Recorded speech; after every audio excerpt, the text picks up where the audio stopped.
Clap it up. Most High in Christ.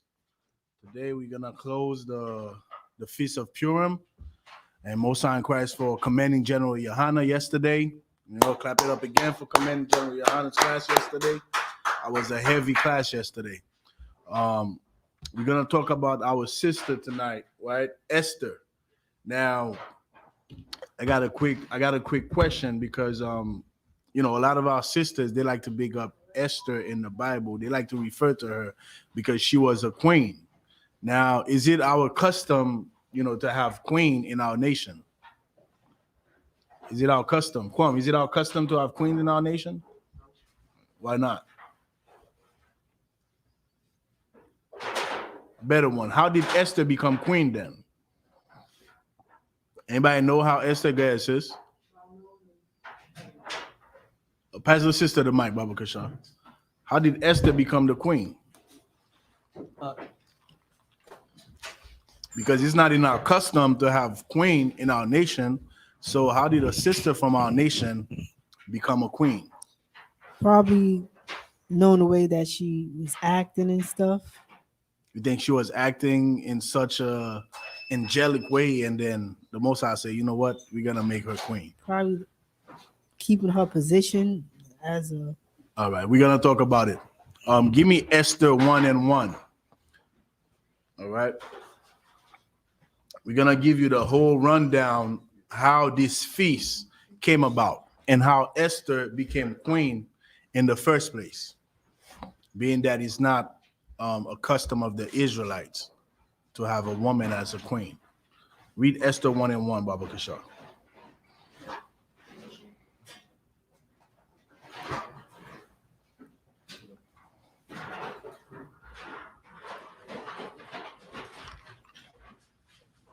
Who got it? Throw out a bridge. What? Esther 1:1. Who got it? Yeah, we read the concert. Esther chapter 1 verse 1. Now it came to pass in the days of Ahasuerus. This is Ahasuerus was reigned from India even unto Ethiopia, over 120 provinces. Okay, this is similar to, you could compare Ahasuerus with Babylon today, which is America. You could compare it with America is ruling over many provinces. Go ahead. Isn't Ahasuerus a person? That is a person. He is actually a king. That's a Xerxes, right? Or something like that? Xerxes, not familiar with what you're saying.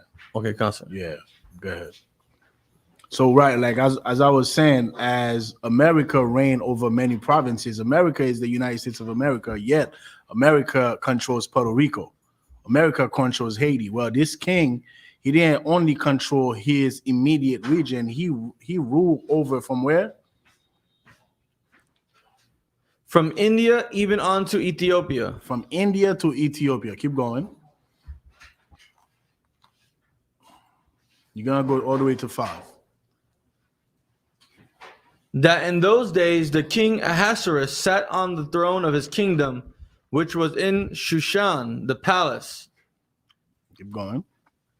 In the 3rd year of his reign, he made a feast unto all his princes and his servants, the power of Persia and Media, the nobles and princes of the provinces, being before him. So this king decided that he's gonna do something special for his servants. Not talking about the masses of people, but the people under him that had authority, that had power. Keep going.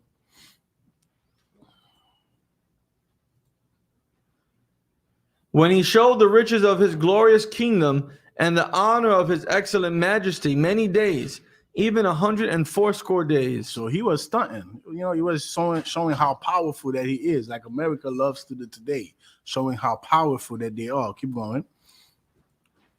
And when these days were expired, the king made a feast unto all the people that were present in Shushan, the palace. All right, so when that was over, so he decided he's going to make a feast for the people now.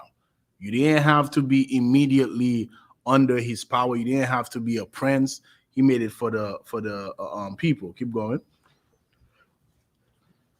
both unto great and small, Great and small. Like I just said, you didn't have to be a prince to be part of that feast. Keep going. in the court of the garden of the king's palace. All right, now jump to verse 9. All right.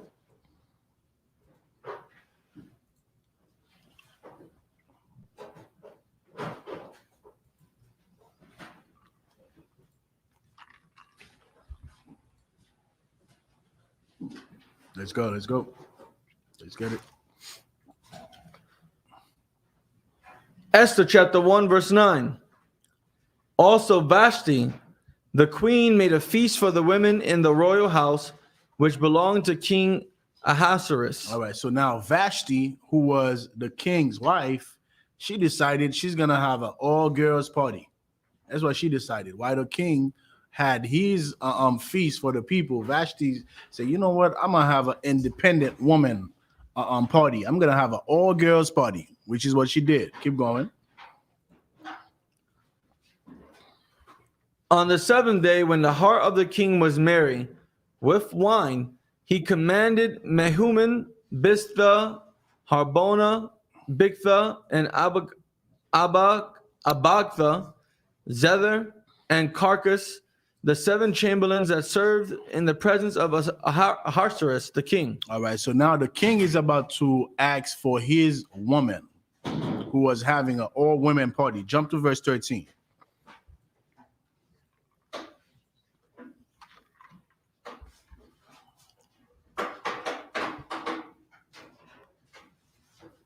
Esther chapter 1, verse 13. Then the king said to the wise men which knew the times, for so was the king's manner toward all that knew land, that knew law and judgment. Keep going. 15. Skip 14. Yeah, skip 14. Go to 15. Verse 15. What shall we do unto the queen Vashti? Did you read? Hold on. You read read the part where she said where the king asked her, where the king asked of her. Verse 11. So like I may just keep 11. Read verse 11. Now, this is very important to understand how Esther became the queen, because it's not in the Israelite custom for a woman to be queen. Even a man who have a wife, that wife is not a queen. That wife is the wife of a king. This is our custom. All right. Read verse 11.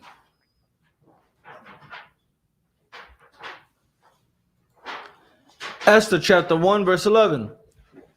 To bring Vashti the queen before the king with the crown royal. All right. Like I was saying earlier, when he gathered all these men, he wanted them to go and get his woman. Right. And how did Vashti react to that? Keep going. To show the people and the princes her beauty, for she was fair to look on. And all he wanted was his wife. Like he was showing all his power and glory. And he wanted to show how much of a beautiful wife that he has. Keep going. Verse 12.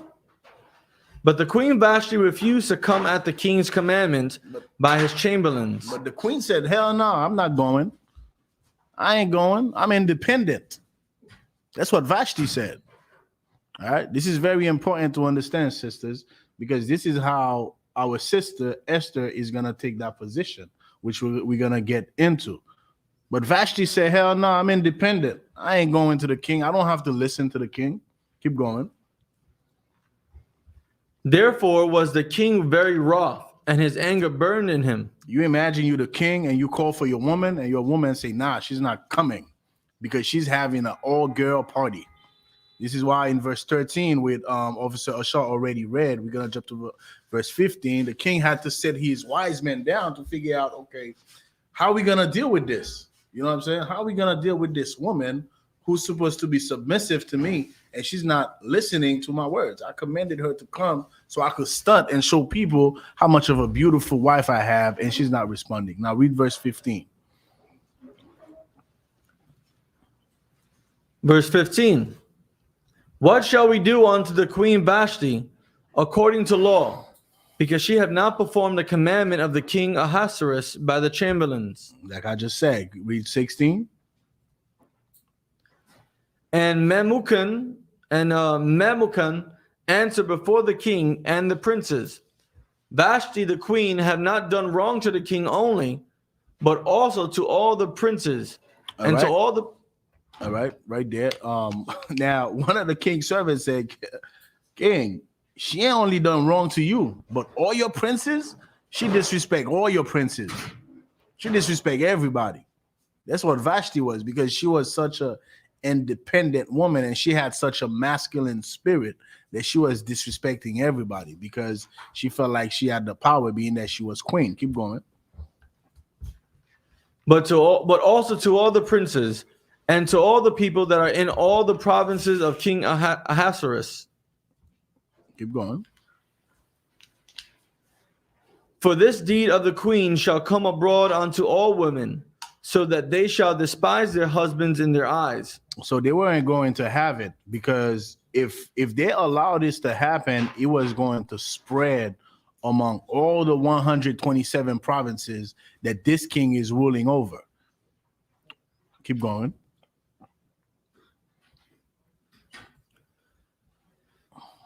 When it shall be reported, the king Ahasuerus commanded Vashti the queen to be brought in before him, but she came not. Likewise, 18. Likewise shall the ladies of Persia and Media say this day unto all the king's princes, which have heard of the deed of the queen, thus shall there arise too much contempt and wrath. And this is what's going to happen. So once the woman hear that this queen disrespected the king, what's going to happen? All the women is going to disrespect their men.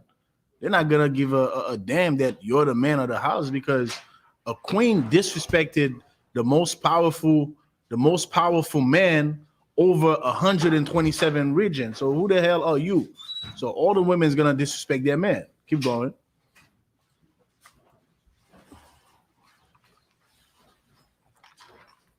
If it please the king, let there go a royal commandment from him, and let it be written among the laws of the Persians and the Medes. All right. Now, Salaki, now listen to how the wise men are talking. They say, if it please the king, they know their place as servant to this king, right? So they say, if it please the king, then let this happen. Keep going. If it please the king, let there go a royal commandment from him, and let it be written among the laws of the Persians and the Medes, that it be not altered, that Vashti come no more before King Ahasuerus, and let the king give her royal estate unto another that is better than she. All right, that is better than she. All right, this is how now we're going to learn about Mordecai and her his cousin Esther. Right? Because now this queen Vashti disrespected the king. So the king decided, with the counsel of his wise men, of course, that we're gonna get rid of her. She's not gonna be queen anymore. We're gonna get someone that is better than her. Now go to Esther chapter 2. Start at verse 2.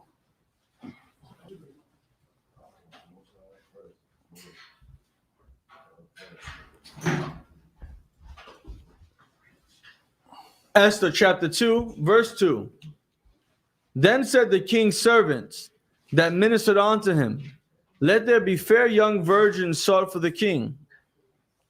And let the king appoint officers in all provinces of his kingdom, that they may gather together all the fair young virgins unto Shushan, the palace, to the house of the women, unto the custody of Hedge, the king's chamberlain. All right, so now this is what the king's servant decided to do. They're going to get all the virgins, all the beautiful young women, and they're going to gather them, and they're going to take the best one for the king to decide who he's going to make his new wife.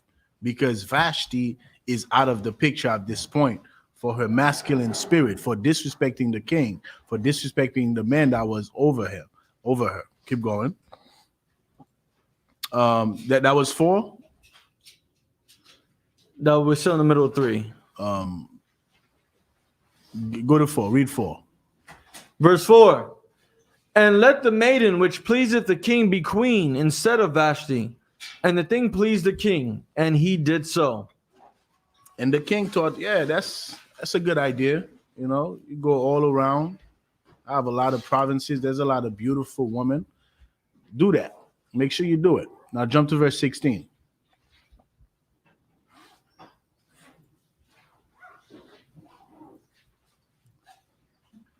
Verse 16.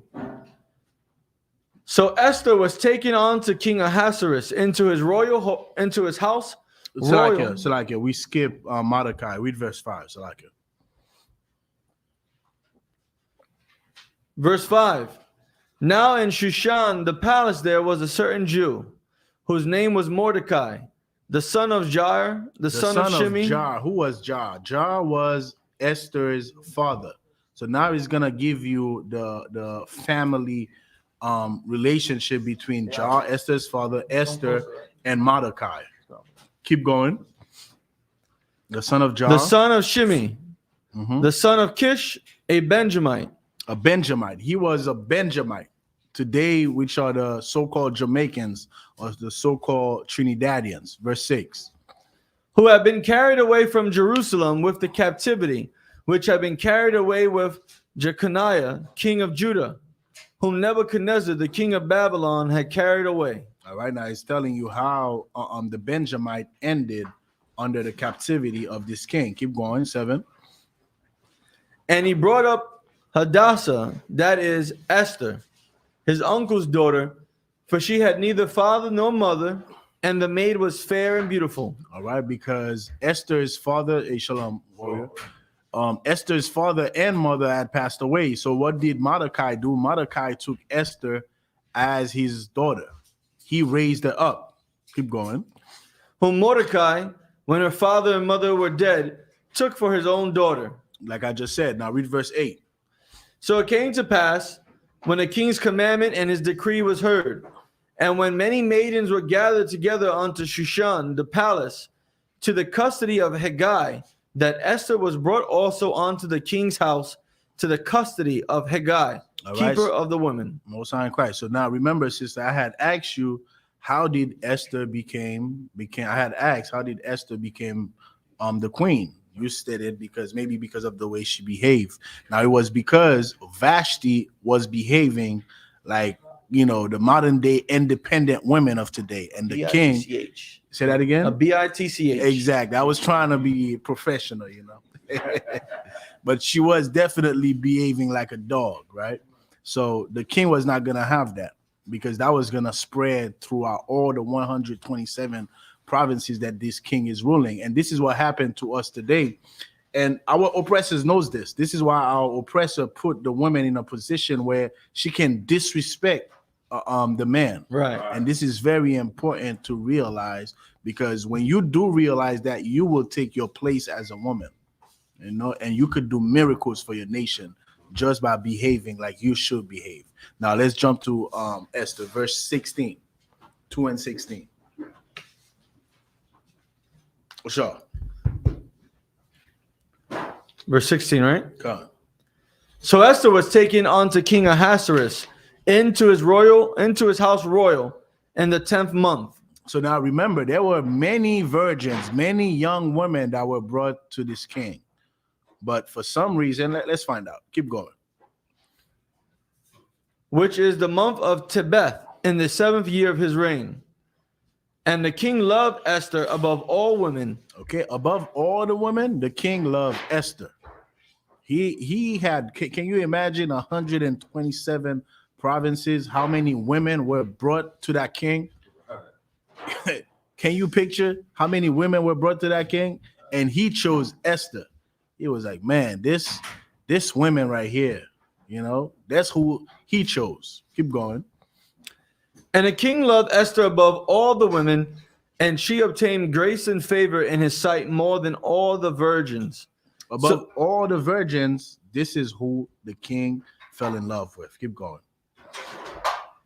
So that he set the royal crown upon her head and made her queen instead of Vashti. All right, so now this is how Esther took the position of Vashti.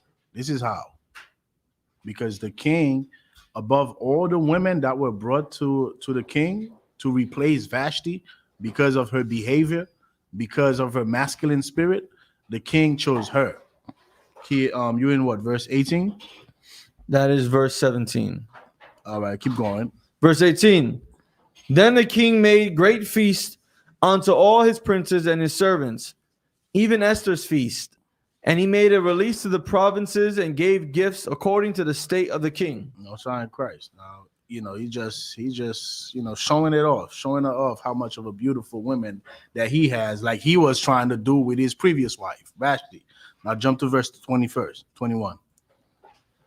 In those days, while Mordecai sat in the king's gate, two of the king's chamberlains, Bigthan and Teresh, of those which kept the door, were wroth, and sought to lay hand on the king Ahasuerus. All right, so now remember this. We're gonna come back to this verse right here, verse 21. Later on, as we get towards the end, we're gonna come back here because the king, he had two men that wanted to kill him.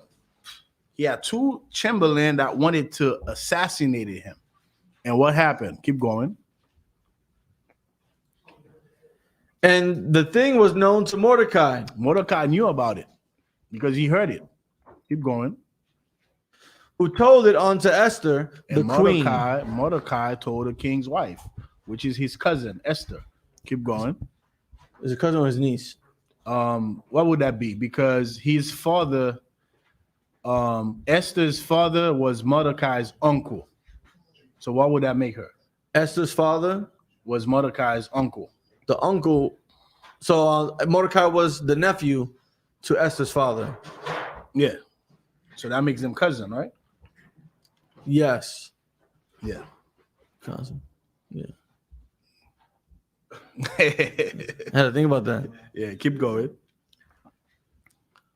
And the thing was known to Mordecai, who told it unto Esther the queen. And Esther certified the king thereof in Mordecai's name. All right, keep going. And when the inquisition was made of the matter, it was found out. Therefore, they was find out what? It was found out that it was true. They did an investigation, and they found out that these two men were trying to kill the president, the king. I say the president because when I read this, as of recent, what happened last year with the president of Haiti, who had so many guards, but somehow, foreign missionaries came and assassinated him, and not one bullet came from the guards. It makes me think about that, because why? The guards were in onto the coup to assassinate the president. But in the same manner, these two Chamberlain, that was people that were close to the king, and they had a plot to assassinate the king. Keep going. It was found out. Therefore, they were both hanged on a tree. So they hang both of them. So now the king don't know nothing about this. The king don't know nothing about what's happening here. Jump to verse 3 and 1. Chapter 3, verse 1.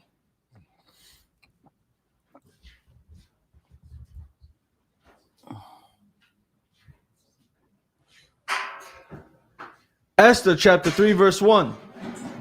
After these things did King Ahasuerus promote Haman, the son of Hammedatha,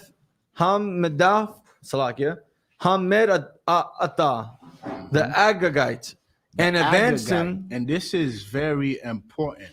The reason this is important, right? I'm going to have y'all pull a precept, because who can tell me the story of Agag? Anybody know about Agag? Go to 1 Samuel chapter 15 real quick. Keep going now, Overseer Shaw. And advanced him and set his seat above all the princes that were with him. Keep going. And all the king's servants that were in the king's gate bowed and revered Haman. And all the servants bowed to Haman, because Haman is like second in command now. He is second in the command to the king. Keep going. For the king had so commanded concerning him, but Mordecai bowed not. Mordecai did not bow. You got this Benjamin, you got this Jamaican man. You say, me no bow down to no devil.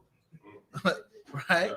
Me no bow down to no damn devil. Forgive me if I don't say the accent correctly. But this Benjamin was not going to bow down to no damn devil. And the devil felt some way about it.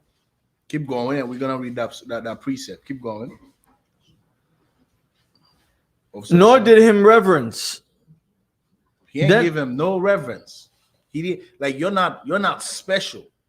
And this is very important because here in the ISUPK, there is a reason why we give the man above us reverence. Who can tell me why we give the man above us reverence? Go ahead. Because he's our head. Our head how? He's our leader. Our leader. Why? Because Donald Trump is the leader of the country. No, he's our leader of our nation. Of our people. Right. Why? What does he do that Donald Trump does not do? He take care of Israel. I'm looking for something. What does that man follow? Something that Donald Trump does not All follow. the laws. Excuse me. That man follows Christ. Right. That's why we say Yahweh Ba'Hashem Yahushua Barakatah, right? Yes, sir. Barakatah Yahweh Yahushua. Because that man follows Christ. So we follow that man. We're not following man, we following God. Right. So people cannot understand the rank structure in the ISUPK because they always say, oh, you follow men. Damn right, we follow men. We follow a man of the Lord. We don't follow Donald Trump because if we follow man, we will follow Donald Trump. You get what I'm saying? So this Benjamite, he's not gonna pay reverence to this Edomite because who the hell are you? We don't give Donald Trump the reverence that we give to Captain Tazaryak, to General Mahayaman, Commanding General Yohana, because these men are followers of Christ. These men are leaders in our nation under our king. This is why they get the reverence that they get. Who the hell is this damn devil? Because you're the second in command in the king's house, you nobody. And this is how Mordecai felt. And this is how we are to feel about these heathens. We're not to ever give no reverence to no damn heathen. Keep going. Then the king's servants, which were in the king's gate, said unto Mordecai. What verse you in? Verse 3. Go on. Why transgressest thou the king's commandment? Why you not listening to the king's commandment, man? Why you not listening to Donald Trump? Keep going. Now it came to pass when they spake daily unto him, and he hearkened not unto them, that they told Haman to see whether Mordecai's matters would stand, for he had told them that he was a Jew. And when Haman saw that I'm a blood, you know what the Jamaican said, I'm a damn blood Jew, man. How you say it? Give me the accent. Give me the accent, Benjamin. Come on. I'm Levite. I'm trying. Me don't bow down to no damn devil, man. Keep going. Verse 5. And he thought scorn to lay hands on Mordecai alone, for they had showed him the people of Mordecai. Wherefore Haman sought to destroy all the Jews that were throughout the whole kingdom of Ahasuerus, even the people of Mordecai. All right, so Haman is like, I got to kill this Jamaican man. I have to kill him. He's not bowing down to me. Everybody's bowing down to me, but he's not because he's a Jew. Who the hell he think he is? Now give me 1 Samuel chapter 15. Read verse 1. There's a mic right there. Any brother want to read it? Zon. All right, this is the book of Samuel, the first book of Samuel, chapter 15, starting at verse 1. Samuel also said unto Saul, the Lord's Spirit sent me to anoint thee to be king over his people, over Israel. Now, therefore, hearken thou unto the voice of the words of the Lord. All right, that means listen. Listen to the voice of the Lord. Follow what the Lord said. Keep going. Verse 2. Thus said the Lord of hosts, I remember that which Amalek did to Israel, how he laid wait for him in the way, and when he came up from Egypt. Verse 3. And what Amalek did to Israel, they attacked us from the back. They attacked us from the back and to kill the women and the children. And the Most High say he remembers that. They always want us to forget about slavery. The Most High don't forget about the evil that was done to us. So this is what the Most High is saying to Saul here. You know, I remember what these people did to us, to my people. Keep going. Verse 3. Now go and smite Amalek and utterly destroy all they have and spare them not, but slay both man and woman, infant and suckling, ox and sheep, camel and ass. All right. So now this is the order that was given to Saul. And what did Saul do? Who can tell me what Saul did? Ashar. What did Saul do?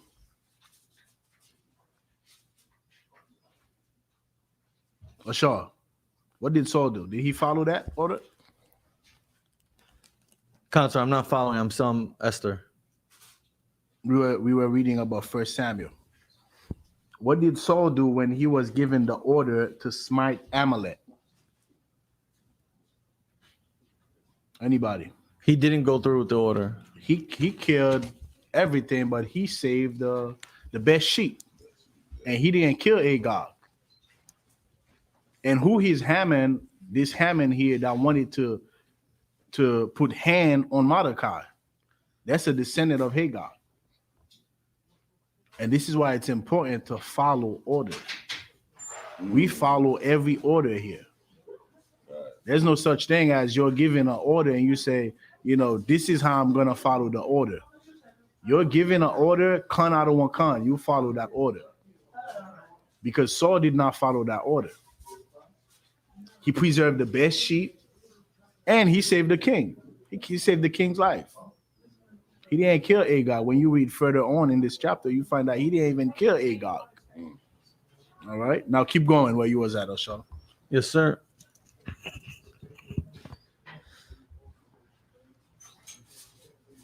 Wherefore Haman, verse 6. Wherefore Haman sought to destroy all the Jews that were throughout the whole kingdom of Ahasuerus, even the people of Mordecai. In the first month, that is the month Nisan. What verse 1? This is 7 now. Come on. In the first month, that is the month of Nisan, in the 12th year of King Ahasuerus, they cast pur, that is the lot, before Haman from day to day, and from month to month, to the 12th month, that is the month of Adar. All right, so they casting. It's like they about to do a lotto now on the. Hold on, sis. They about to do a lotto now on the children of Israel to find out what we gonna do with them. What we gonna do with these Jews that don't want to obey Haman, that don't want to obey the damn devil? What we gonna do with them? You had a question, sis?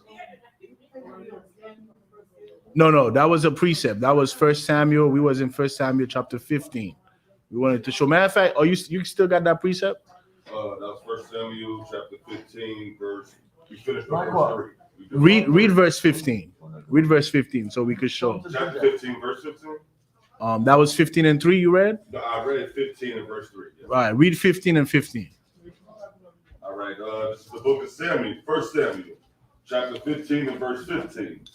And Saul said, they have brought them from Amalekite,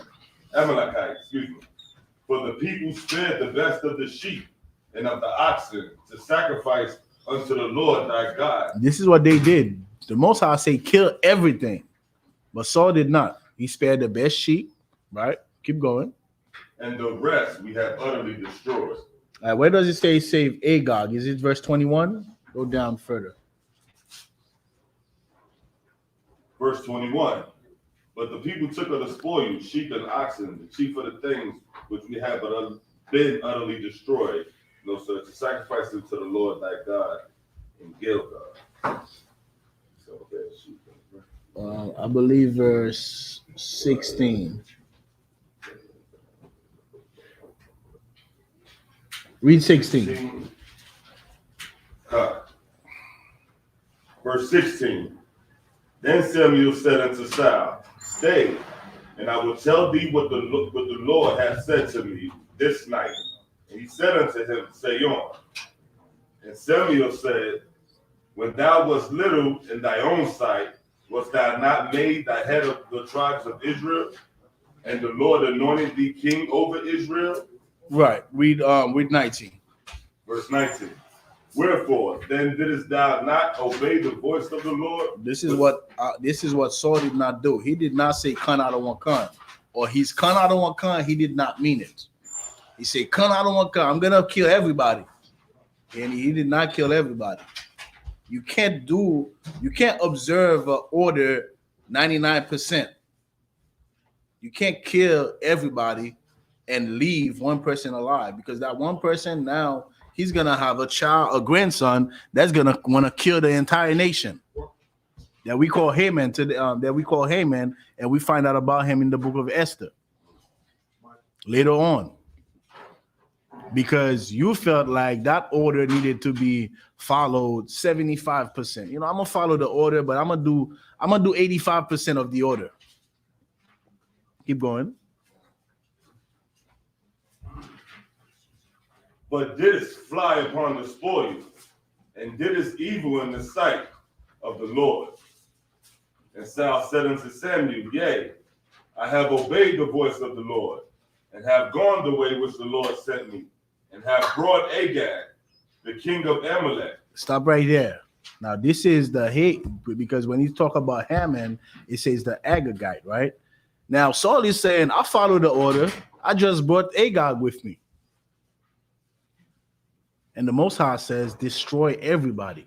You did not follow the order. You can't say you followed the order, but you brought someone alive. That means you disobeyed the order. And this is the descendant of Agag that we are reading about in Esther, which is Haman. Officer Ashar, keep going from where you left off. This is verse 8. And Haman said unto King Ahasuerus, There is a certain people scattered abroad and dispersed among the people in all the provinces of thy kingdom, and their laws are diverse from all people. All right, so now understand how these feasts came about.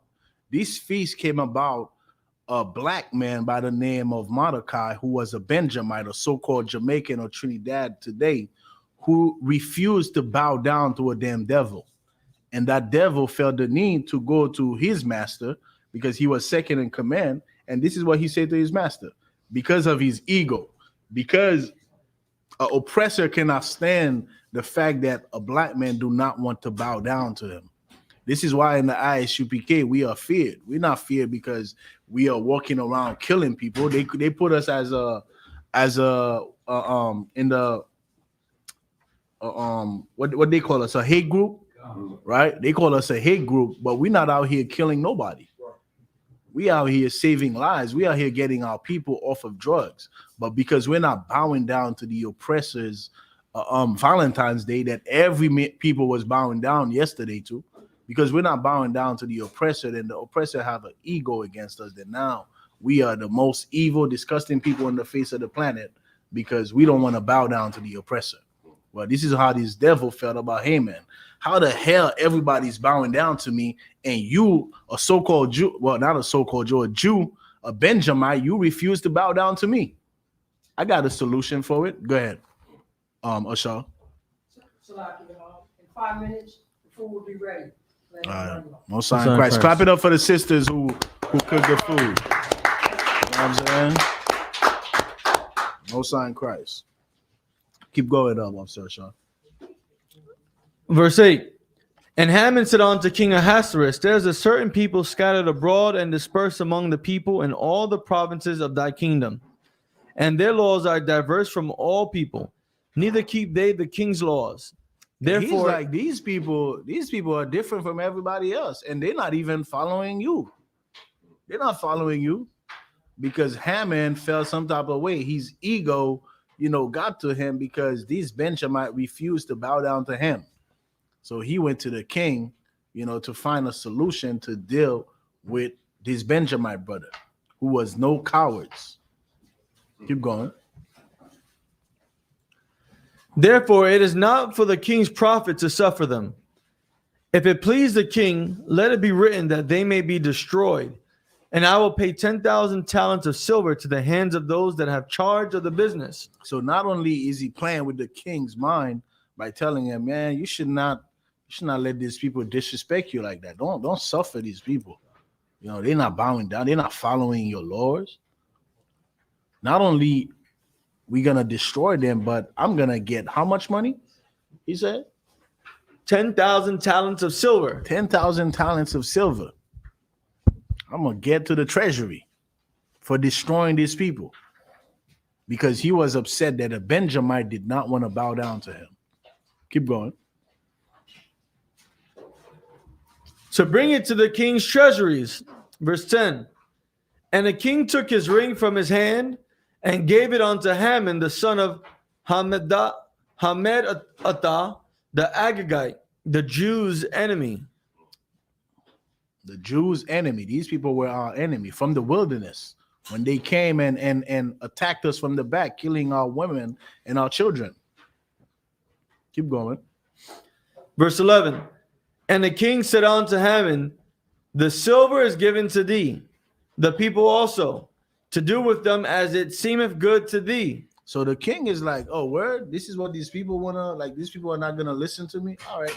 Here, I'm giving you the permission to do whatever you want with these people. Go ahead and do what you gotta do, since they want to disrespect my power, my authority. Keep going. Then were the king's scribes called on the 13th day of the first month, and there was written according to all that Haman had commanded unto the king's lieutenants, and to the governors that were over every province, and to the rulers of every people of every province, according to the writing thereof, and to every people after their language.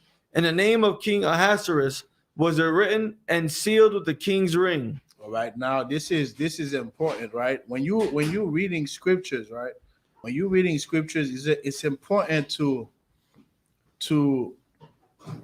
like right now we're talking about the Feast of Purim, but as you're reading the Feast of Purim, from the Feast of Purim, you're gonna find precept about a whole different subject, and I'm gonna demonstrate what I'm talking about in a few. So now we see that he's talking about how they wrote a letter in different languages, because remember, this king Hadassus, he was ruling over 100. What was it? 127 provinces, right? He's ruling over 127 provinces.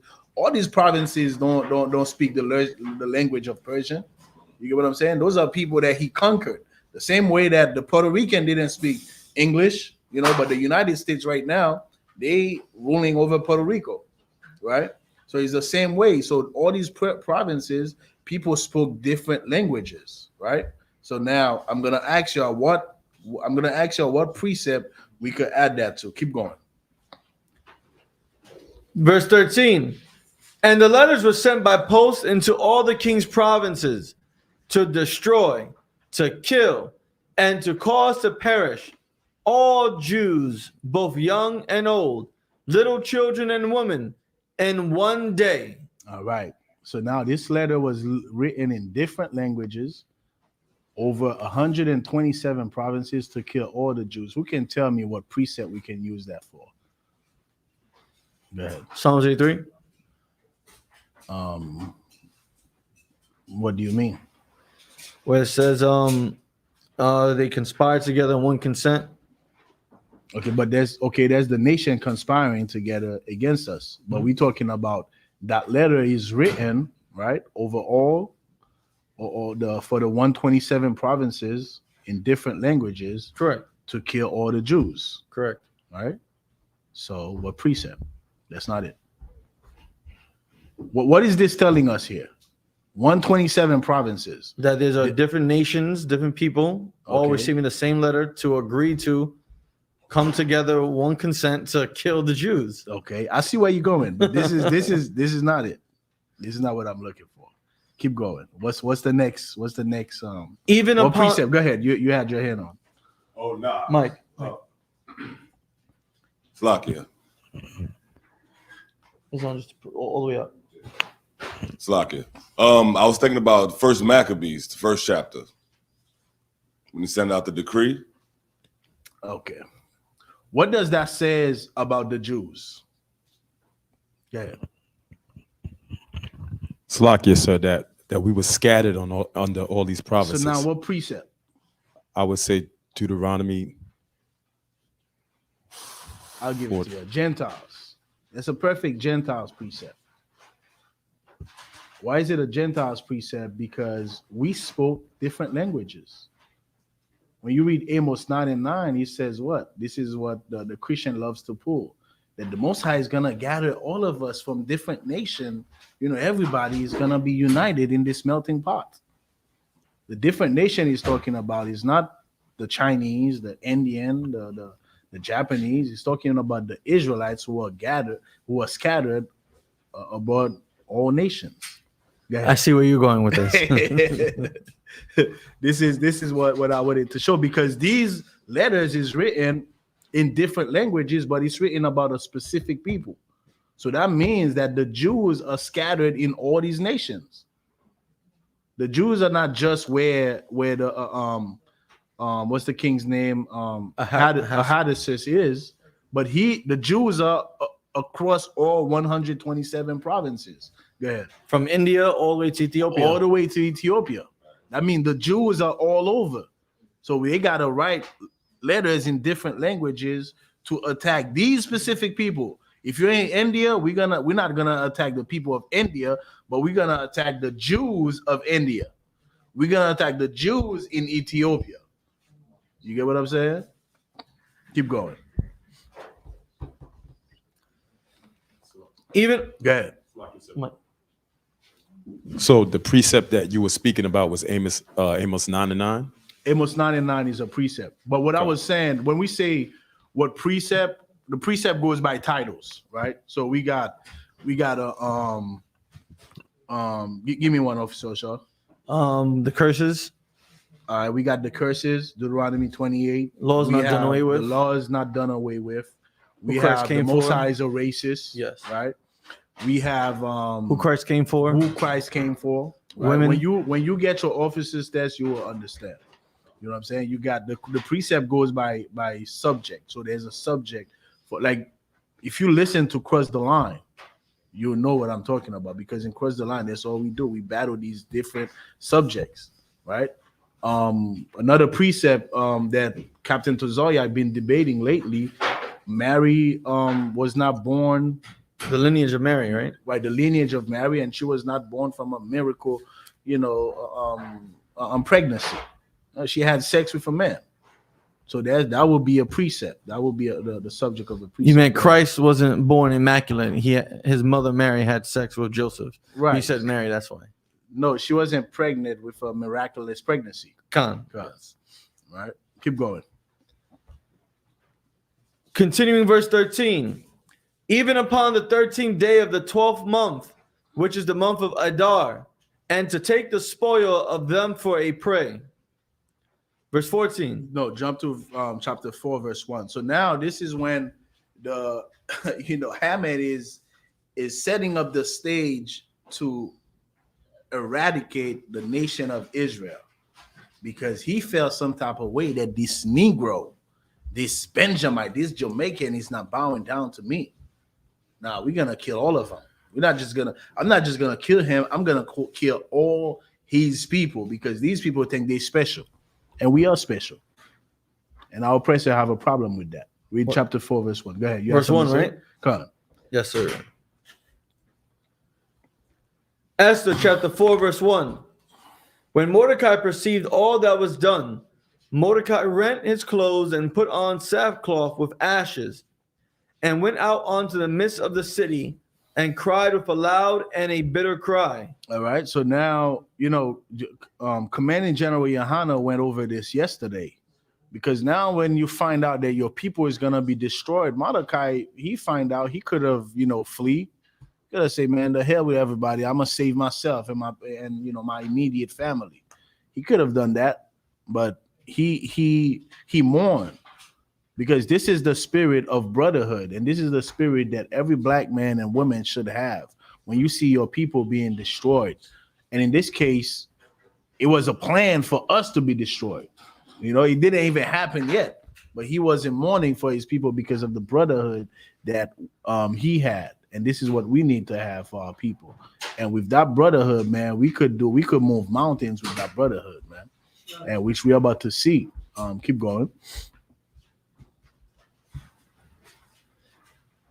Verse 2. And came even before the king's gate, for none might enter into the king's gate cloth with sackcloth. Verse 3.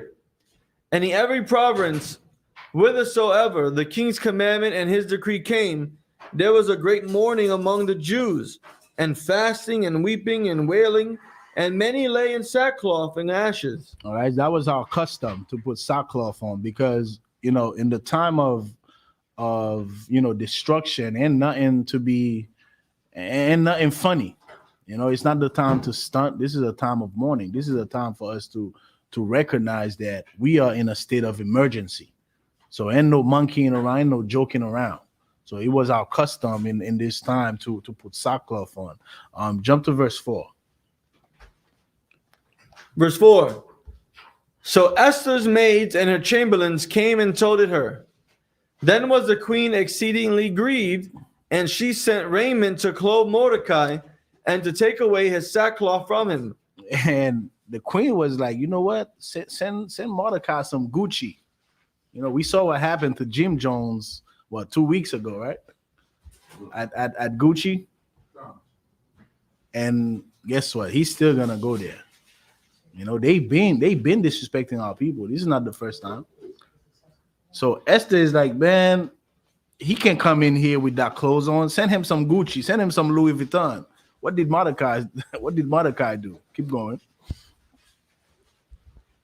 Then Esther heard.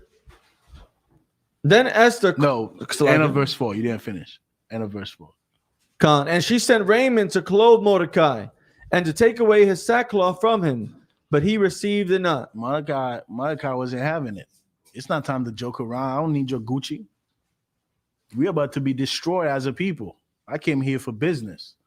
It's not the time to be fly. I'm not trying to be fly right now. Keep going.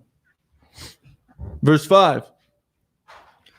Then called Esther for Hatak, one of the king's chamberlains, whom he had appointed to attend upon her, and gave him a commandment to Mordecai. All right, read verse 7. So Mordecai now is about to explain to him everything that's happening as far as Haman letters. Verse 7.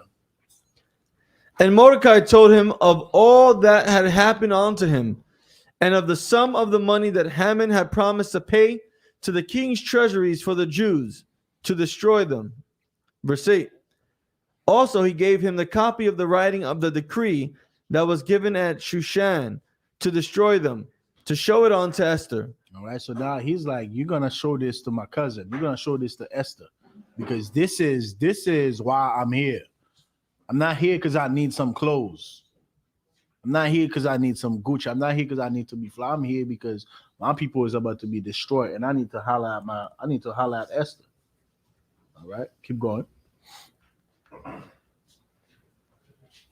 And to charge her that she should go in unto the king to make supplication unto him, and to make requests before him for her people. All right, read verse 10.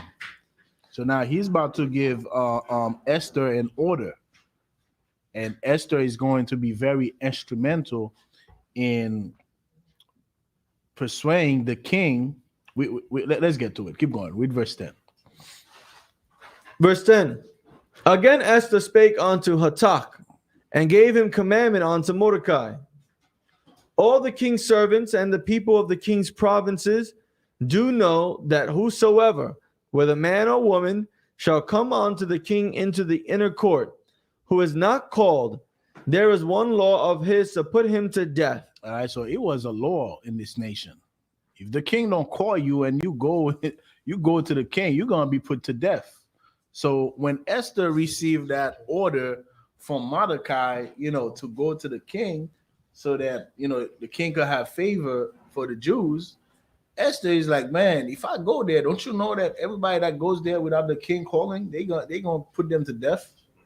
I can't go to the king like that, because at the time, Esther is thinking about herself, right? This is the problem with our people today. And when we read this, Romans 15:4 says, whatsoever was written aforetime was written for our learning. When we read these stories, we got to learn the lessons in these stories. Because if she kept that spirit, what happened later on, which we're about to get to, would have not happened. Because that spirit was a spirit of selfishness. That spirit was a spirit of, man, I got to worry about myself. The hell with my people. This is the law. if you go to the king, you get put to death. I ain't about to die, because she's thinking about herself at the moment. But Mordecai is about to check the hell out of her, like a UPK soldier does. Keep going.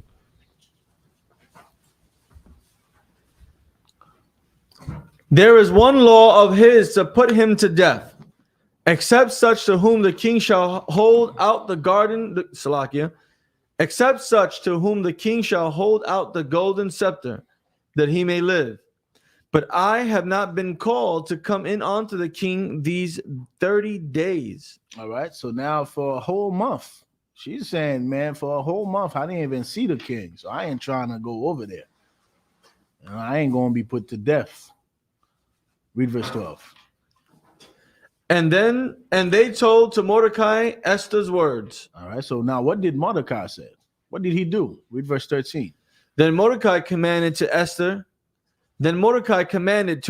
Esther, think not with thyself that thou shalt escape in the king's house. All right. Because Mordecai realized that sister was being selfish at the moment. She was just thinking about herself. So he's checking her. Don't think that don't think for yourself like you're going to be saved. You try not to go to the king's chamber because you think you're going to die. Well, don't think that you're going to be saved. Don't think that because you're the queen, you're going to live and then all the Jews going to die. You're just going to save yourself. Like Mordecai could have done. The minute that he find out that there was an order to kill the Jews, he could have flee. He could have said, you know what? I'm out of here. I'm going to find a province that the king is not ruling over to save myself and my immediate family. He could have been selfish. But this is not the spirit that we should have as a people. We can't look at our people that's on drugs and say, well, that's not me. And this is why in the ISUPK, we do what we do, because a lot of the curses that our people are under, a lot of the conditions that we teach about, we're not under these conditions. We're not on drugs, but we go out in the street to speak for the people that's on drugs. You know what I'm saying? We don't have a problem with women. We go out in the street to teach about these things. We're not in prison, but we have a prison department for our people that are in prison, because we're not selfish. We have the brotherhood that Christ taught about. Keep going. Think not with thyself that thou shalt escape in the king's house more than all the Jews. For if thou altogether holdst thy peace at this time, then shall their enlargement and deliverance arise to the Jews from another place. But thou and thy father's house shall be destroyed. And who knoweth whether thou art come to the kingdom for such a time as this? All right. So basically, Mordecai said, no sweat. Don't think you're going to be saved and then we all going to die. Something's going to happen. The Most High is going to make a way and you will die. You know? He did not beg her. And this is very important for us to grasp as men. You know, you don't beg a woman to do, what you tell her to do. You tell her to do what you tell her to do. She don't want to do it. No sweat.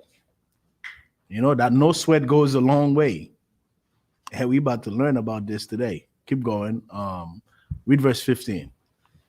Then Esther bade them return Mordecai this answer.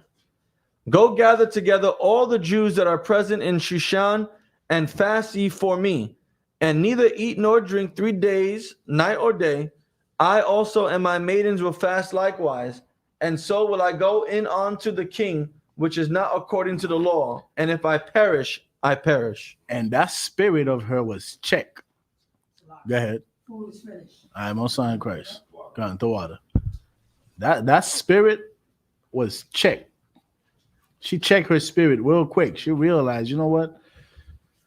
Fast for me. I'm about to do it. I changed my mind. Because Esther realized that she was being selfish. And when she thought about her people, she's like, you know what? I'm going to do this for my people. And whatever happens. If I die, I die. So be it. And this is the spirit we have to have and this is the spirit we have in the ISUPK. Because when we go out in the streets, like the police come to us all the time. We don't ever go. I don't know a brother that goes out in the street that's going out to camp thinking about, man, is the police gonna bother us today? I don't even think about it. And the only reason that I say that is because I took a picture while we was at Times Square and the cop came to us, So when I posted that picture, I thought about it. I'm like, man, we don't ever think about these dangers that we are facing. We don't think about that. All we think about is our people. We don't give a damn about, the danger. Who give a damn about the danger? You know what I'm saying? Christ gave his life. You can't give up your Saturday for your people. If you go to jail, you go to jail. So what? We don't think about that. Whatever happened, man. You do what you got to do for your people.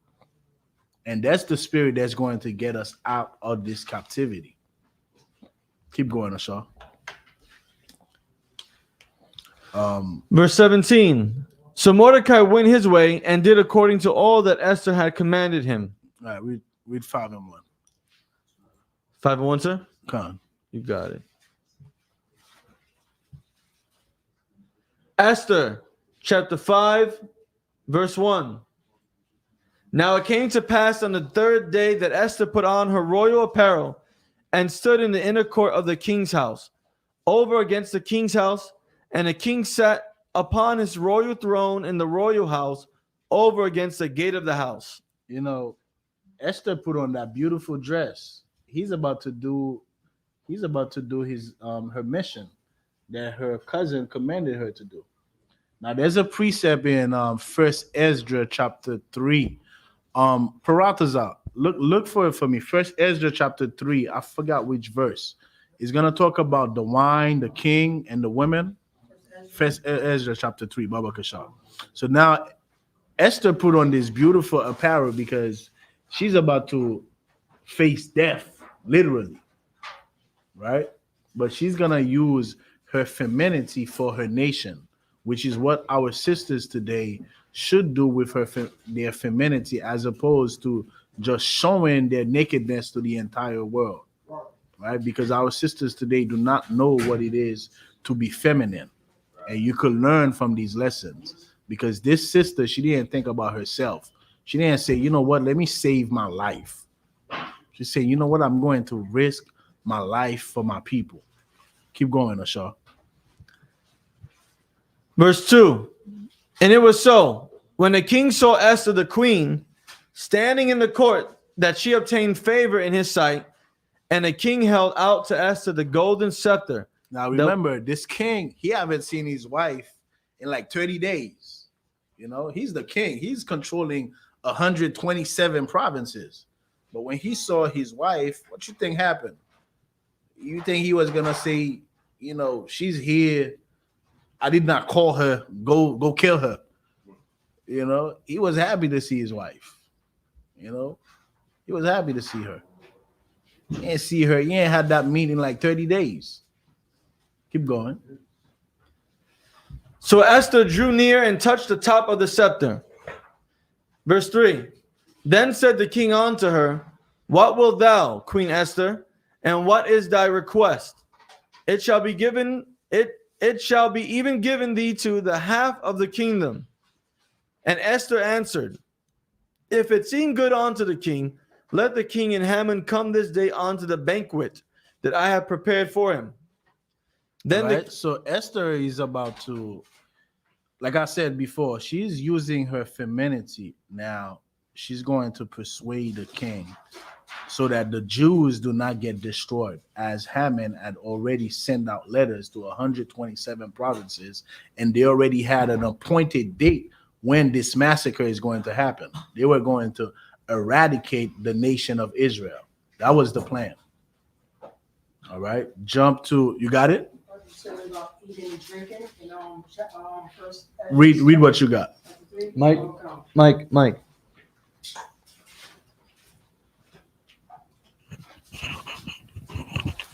First Esdras, chapter 3, verse 3. And when they had eaten, No, not that. Keep reading. It's gonna talk specifically about the women, the drink, and the king. Who's stronger? All right. It's further down. Yeah, it's further down. Keep going, Officer Shaw. Verse 5. Then the king said, cause Haman to make haste. Verse, what chapter are you in? Chapter 5. Verse 5. Yes. Okay. Jump to chapter 6. Chapter 6, right? Yeah. Yes, sir. Okay. So in the rest of 5, let me see. They joyful with a glad heart, but when Haman saw Mordecai. All right. Jump to 9. All right. In chapter 5, this is when Esther is telling the king, look, I'm here. If it please you, I want to throw you a party. And this is what Esther did, to tell the king what she wanted to tell the king. She didn't go straight out and say, look, Haman is trying to kill my people. And I need you to, she didn't give the king an order. You get what I'm saying?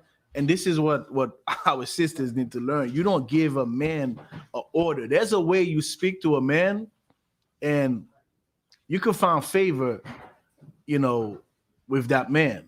Like my rib try to do it to me all the time. I just posted a picture the other day. She's all over me because I made a decision, and she tried to change my mind, give me all the kisses in the world. There's a way that a woman, you talk to a man, and you're not ordering the man. And that man, if he decide to based on your behavior, he will make the decision. And it could go in your favor. It didn't go in her favor. I said what I said, and that was that. All right. But just to give you an example. Keep going. We're in verse 1. We're in chapter 9. Chapter 5. You said go to chapter 9. No, chapter 6. Go to chapter 6, verse 1. I was saying, no, I said read verse 9. Read verse 9, Salakia. Chapter 5. 6? No, chapter 5, verse 9. You want me to go to chapter 5, verse 9? Come on. Yes, sir. Then you go to chapter 6 and 1. Come on, sir.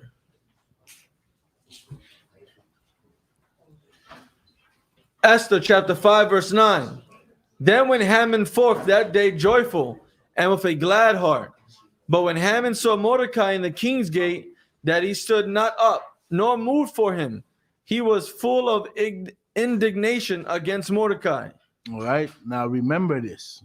Remember this very clearly, because Haman is happy now because he's the second in command. So wherever the king goes, he's going. The king's wife is throwing the king a party. Haman is happy because he about to party. He about to enjoy that Benjamite food.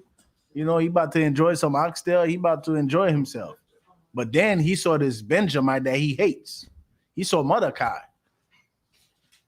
But he refrained himself. When you read further down, he refrained himself from saying anything because, he's keeping his composure. Now read verse 6 and 1. Chapter 6, verse 1. Salakia.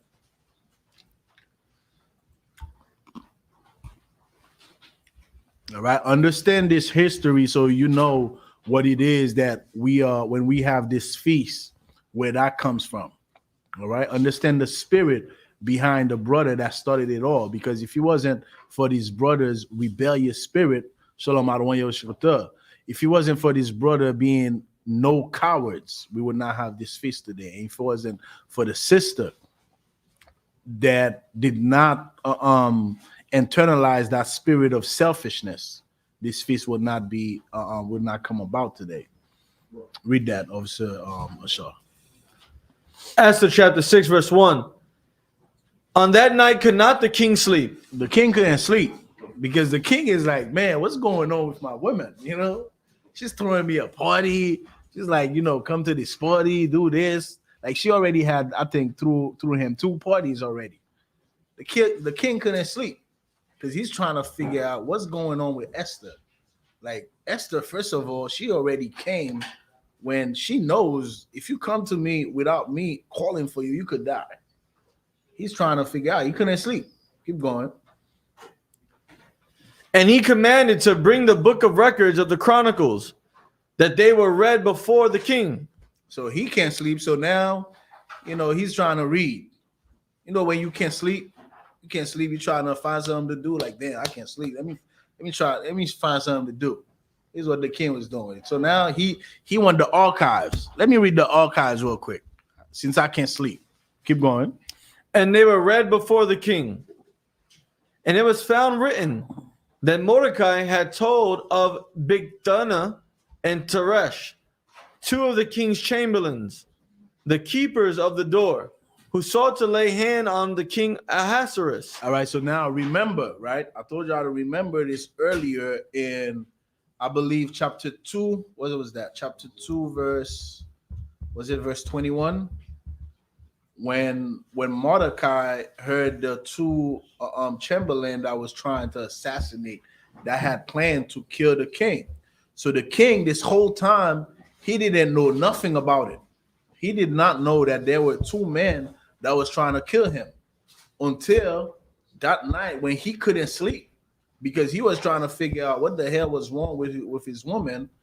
When they read the records for him, this is when he's about to find out what Mordecai did because he didn't know about it. Keep going. And the king said, what honor and dignity hath been done to Mordecai for this? So he's like, hold up. Somebody saved my life and I don't know about it. Two of my chamberlain was trying to kill me and I don't even know about it. Like, what is it that they did for the person that did that? What did they do for the person that saved my life? Because if I'm alive today, it's because of this man or this woman, because you don't know who. I believe they say it was Mordecai, right? They say it was Mordecai. In this verse that we're reading? The verse before that. He didn't know who. So now he's like, what did they do for this man? This man saved my life. Keep going. You got it? All right, most high in Christ. Read it for me real quick. Now, I wanted to bring this precept out because this is what Esther used, right? This is what Esther used in this whole, chapter when you're reading about how Esther approached the king. This is what she used. And a lot of men today, they call the women God. They say the goddess. They say the black woman is a goddess. Black woman is God. And this is why. This is why the black woman is God. Read. To these people, right? Read. Khan. First Esdras, chapter 3, verse 10. The first vote, wine is the strongest. All right. So now in the book of first Ezra chapter 3, right? So it's three brothers that are talking about what is more powerful. What is the most powerful? Right? And now they're talking about what? Wine? All right, keep going. Verse 11. The second vote, the king is strongest. All right. So somebody said wine is the strongest, which I'm sipping on right now. Some whiskey, some strong. You're the most high hand for this. Because that is strong. That is strong. So the brother said, man, wine is the strongest. Alcohol is the strongest. What is the strongest? Alcohol. This was his vote. He said alcohol is the strongest. What the second brother said? Verse 11, the second vote, the king is the strongest. And somebody else said, man, the hell with alcohol. The king is the strongest. You know what I'm saying? The king make all the laws. He make all the rules. He's the strongest. Keep going. Verse 12, the third vote, women are the strongest, but the third says women are the strongest because women bring down kings. When you read Proverbs, this is what the whole conversation is about. Don't give yourself to a woman, to that which destroy kings. Take you a virtuous woman because women are powerful. A woman could bring down an entire nation because a man without the laws is going to be weak under that woman. And this is why you hear brothers say, the black woman is God, brother. Right. She's the goddess of the universe. She's the womb man. We came out of her womb, man. Keep going. And there's more on that. The third vote, the woman is the strongest, but above all things, true beareth away the victory. 13. Now when the king was risen up, they looked their writing and delivered them unto him, and also he read them. Verse 14.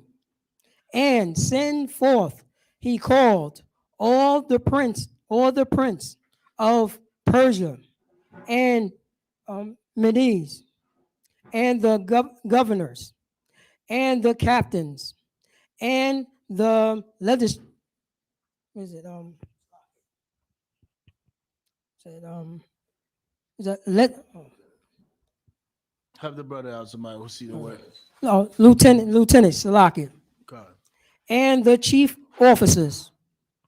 Verse 15, and sat him down in the royal seat of judgment, and the writing was read before them. Verse 16. Is there a verse after this that you want to bring out? Oh, After that one? Yeah, no, that was it. That was it. I wanted to show, what Esther basically used, because a woman is powerful. A woman is powerful. But above all, the laws and statutes and commandments of the Most High are more powerful than anything. Right. So a brother who does not have the laws, statutes, and commandments of the Most High, of course, you're gonna fall under a woman's power, because that woman, she is powerful.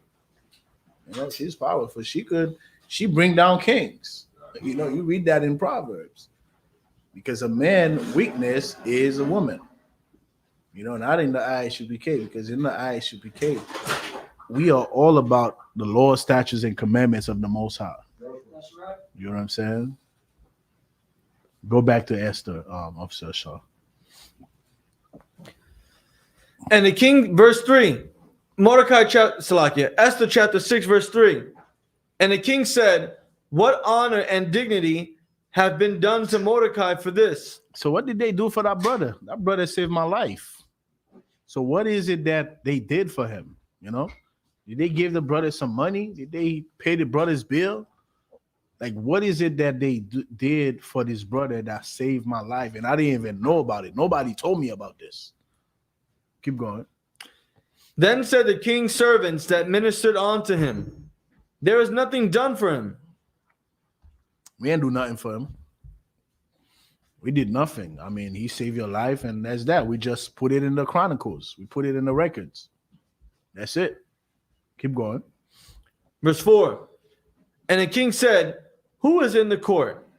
Now Haman was come into the outward court of the king's house to speak unto the king to hang Mordecai on the gallows that he had prepared for him. All right, read verse 6.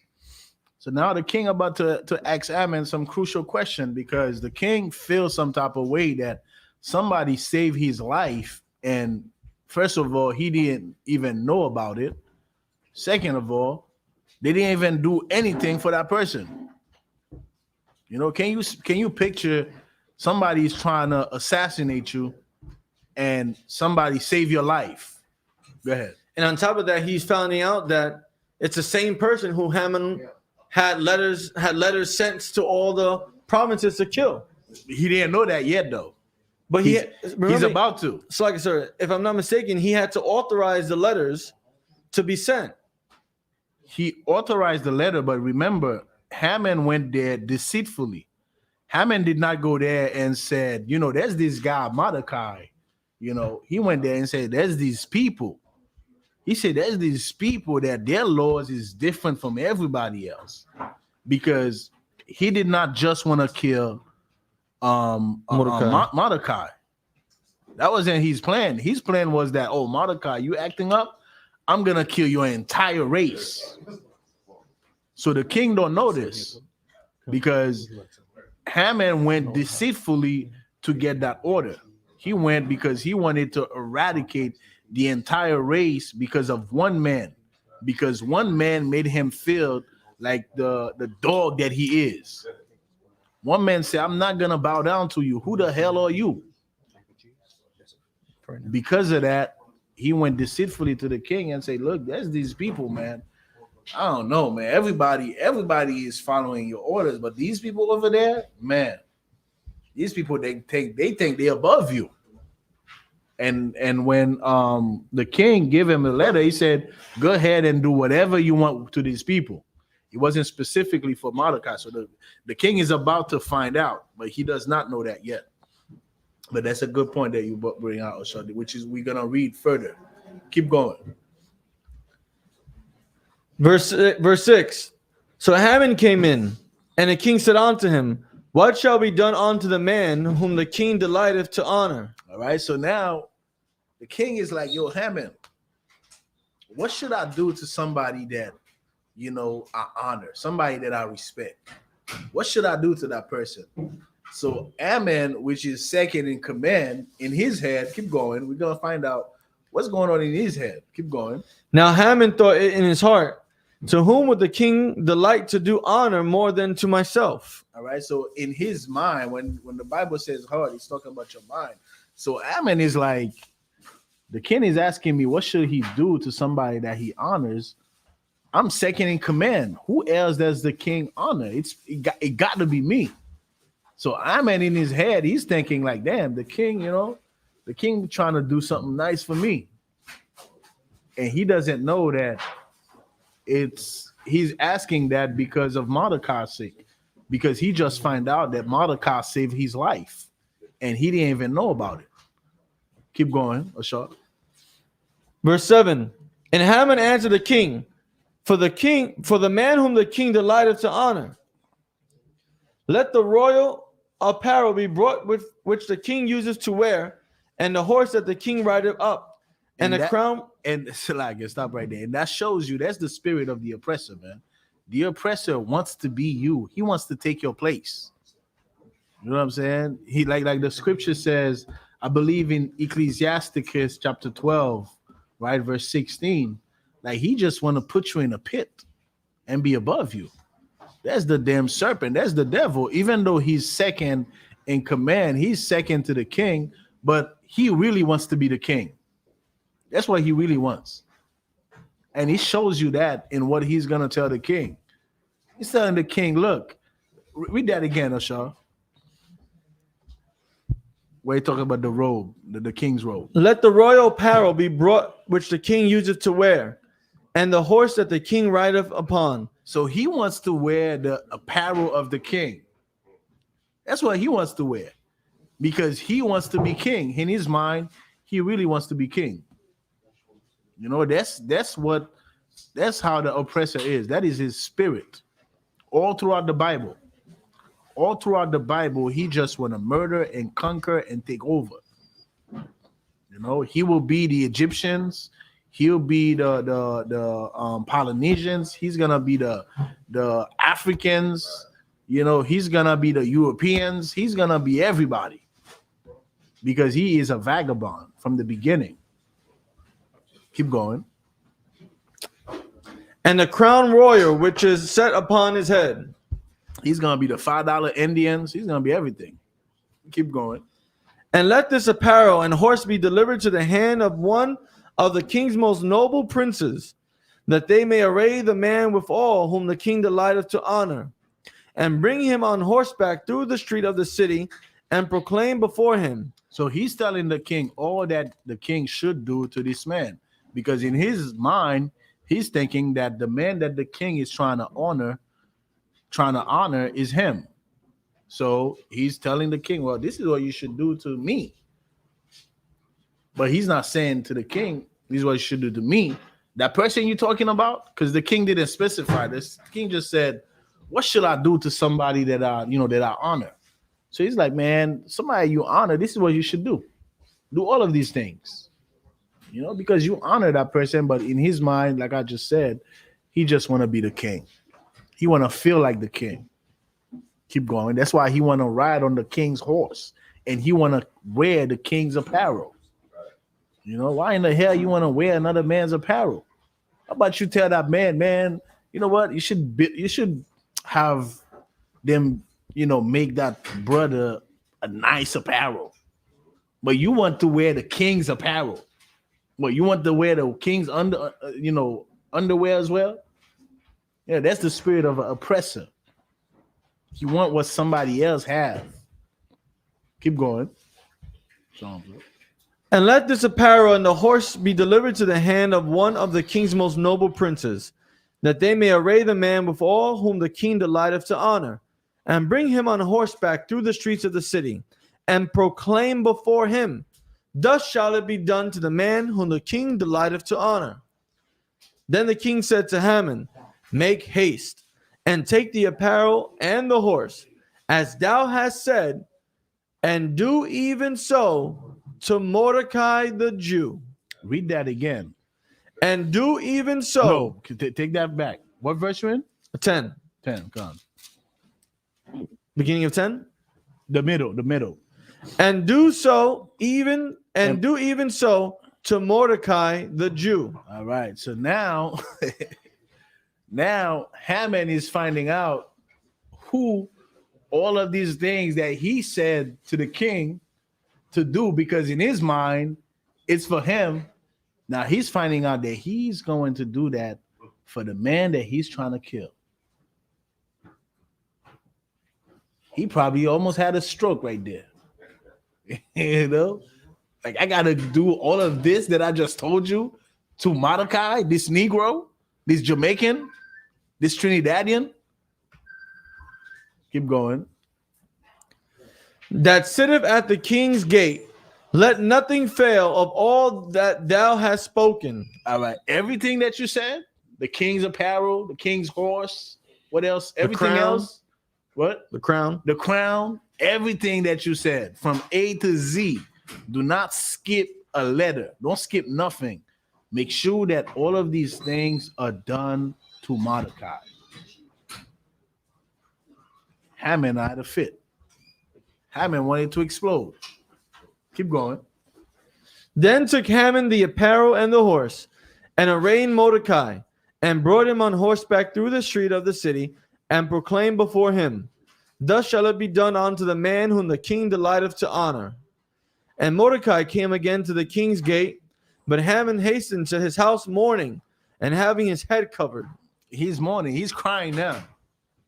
You know, he's crying now. The women came out of him.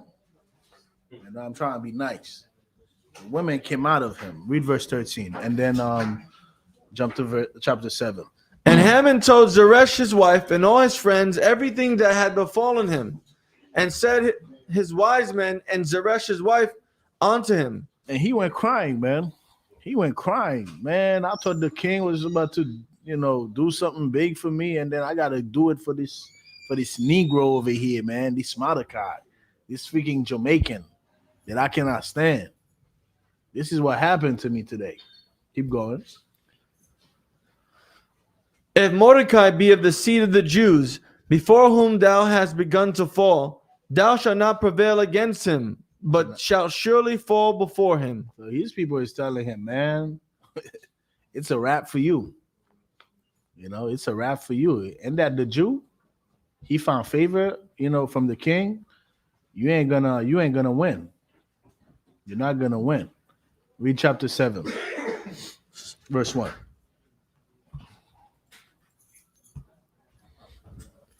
Esther chapter 7 verse 1. So the king and Haman came to banquet with Esther the queen. So remember, all this time, Esther in the background, she's over here, throwing up a party for the king. All right.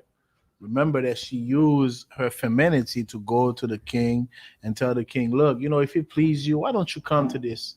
I'm going to throw you this little party. Why don't you come through? Why don't you pull up? Keep going. And the king said again unto Esther on the second day at the banquet of wine, what is thy petition, Queen Esther? And the king is still trying to figure out what the hell is wrong with my woman. What is your petition? Like, I see you. You cooking me all this, oxtail. You throwing me this party, but what is it that you really want? Like, what's the problem? Last night I didn't even sleep. I didn't even sleep. I stood up all night. I'm trying to figure out what the hell is wrong with you. So, what is your petition, woman? What's the problem? Keep going. And it shall be granted thee. And what is thy request? And it shall be performed, even to the half of the kingdom. All right. Then Esther the queen answered and said, if I have found favor in thy sight, O king, and if it please the king, let my life be given me at my petition, and at my people at my request. For we are sold, I and my people, to be destroyed. So now this is when the queen, Esther, our sister, is, breaking it down to the king. He's telling him, well, they sold us, They sold us, and there's a plan to destroy us, to kill my entire race, my entire nation. So if I find favor in your sight for real, then prove it. Keep going. To be slain and to perish. But if we had been sold for bondmen and bondwomen, I had held my tongue. All right, and this is the power of a woman, man. Like the way that she spoke. Commanding General Yohanan spoke about this yesterday. You know, she's like, man, you know, if they sold us to be slaves, you know, I wouldn't say anything. I would just accept it. I would just accept it if we were just going to be servant to all these 127 provinces. I wouldn't have to come to you and to bother you. I wouldn't have to say nothing, King. You know, it's the way that the woman spoke to him, but she's like, you know, it's not that. They trying to kill us. They trying to eradicate the entire, like my entire race. They trying to eradicate. So the king is still confused, trying to figure out what she's talking about. Keep going. Although the enemy could not countervail the king's damage. You still in 4? Yes, we just finished 4. Come on, keep going. Then the king Ahasuerus answered and said unto Esther the queen, who is he, and where is he, that does presume in his heart to do so? So the king is like, who the hell trying to kill you and your people? Because the king didn't know the specifics of what Haman was trying to do. He didn't know the specifics. Haman just came to him and like, yo, there's a people that's not obeying you. There's a people that think they special above everybody else.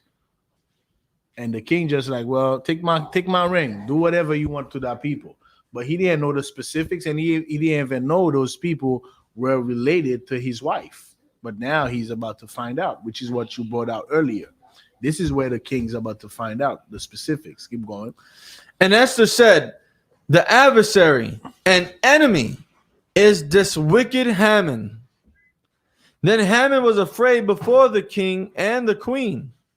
And the king, arising from the banquet of wine in his wrath, went into the palace garden. And Haman stood up to make request for his life to Esther the queen. All right, so the king shout out the verses, right, when you read them. So the king stepped out. Sir. It's like, can you imagine being the king and your second in command is trying to do something sneaky behind your back? The king just stepped out. He stepped out because in his head, he got to deal with this man. So he stepped out, you know, trying to figure out how the hell he's going to handle this, because this is a man that he trusted. He trusted this man, Haman. But he didn't know that Haman was a snake. Keep going. Counselor. Verse 7. And Haman stood up to make request for his life to Esther the queen, for he saw that there was evil determined against him by the king. So what did the devil do? Did the devil go and talk to the king man to man? Is that what he did? In the garden, did the serpent go and talk to Adam? The serpent did not go and talk to Adam. The serpent went to the woman. Haman in this position, you would think that as a man, he'll like, you know what? Let me go step to the king and tell him, man, you know, this is what happened, man. This guy, I'm telling him to obey me and he's not obeying me. So I'm like, you know what? I'm going to just kill all these people. You would think that he would step to him man to man. He's like, man, let me go to the woman, which is what the devil does. Right. Let me go to the woman. Let me go gas this woman up. Let me give the woman all the power so that she could disrespect her man. So I could take over the nation. That's what our oppressor does to us today. And this is the spirit that they carry. Because Haman did not go and talk to the king. He went and spoke to the woman. And what did he say to her? And Haman stood up to make request for his life to Esther the queen, for he saw that there was evil determined against him by the king. Keep going. Verse 8. Then the king returned out of the palace garden into the place of the banquet of wine. And Haman was fallen upon the bed whereon Esther was. He was, can you picture this? Like this devil This devil is going to the bed to try to talk to the sister, to our sister, so he could save his life. Now the king is walking after knowing that this man is a snake, right? Stepped out to figure out, okay, how I'm gonna handle him. Now he's walking, and then this man is on his bed. This man is falling on his bed next to his woman. Keep going. Then said the king, will he force the queen also before me in the house? So you're gonna have sex with my woman too? Is that what you about to do? Like, I just stepped out to figure out how the hell I'm gonna deal with you, and I come back and you falling on my bed next to my woman? Keep going. As the word went out of the king's mouth, they covered Haman's face. And Harbonah, one of the chamberlains, said before the king, behold also the gallows 50 cubits high, which Haman had made for Mordecai. All right, so now remember, Haman already had a date appointed.